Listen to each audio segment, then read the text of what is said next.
digital corporation లావాదేవీలపై నజర్ 37.20 కోట్లు దుర్వినియోగమయ్యాయన్న vigilance పూర్తి స్థాయి ఎంక్వైరీ చేపట్టనున్న సిఐడి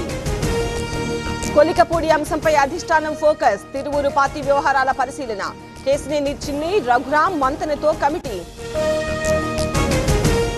అమరావతిలో సీఎం కొత్త ఇంటి నిర్మాణం ఏప్రిల్ 9న శంకుస్థాపన వెలగపూడి పరిధిలో స్థలం కొనుగోలు సొంత నియోజకవర్గానికి సీఎం వెంకటేశ్వర బ్రహ్మోత్సవాలకు హాజరు ఇఫ్తార్ విందులో పాల్గొననున్న రేవంత్ రెడ్డి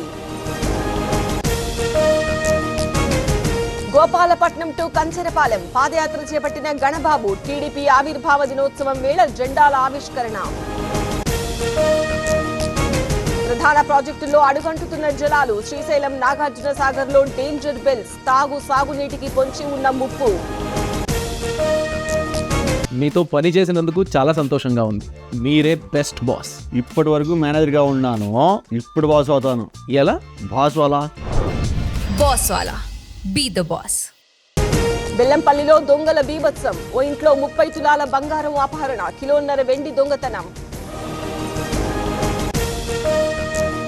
రేషన్ బియ్యం పట్టివేత ఆలూరు శివారులో స్వాధీనం ఇద్దరిని అదుపులోకి తీసుకున్న పోలీసులు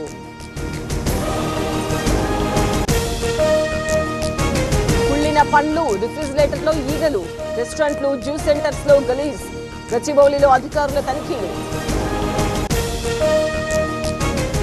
వాడపల్లికి పోటెత్తిన భక్తులు వెంకటేశ్వర ఆలయంలో ప్రత్యేక పూజలు మార్మోగిన గోవింద నామస్మరణ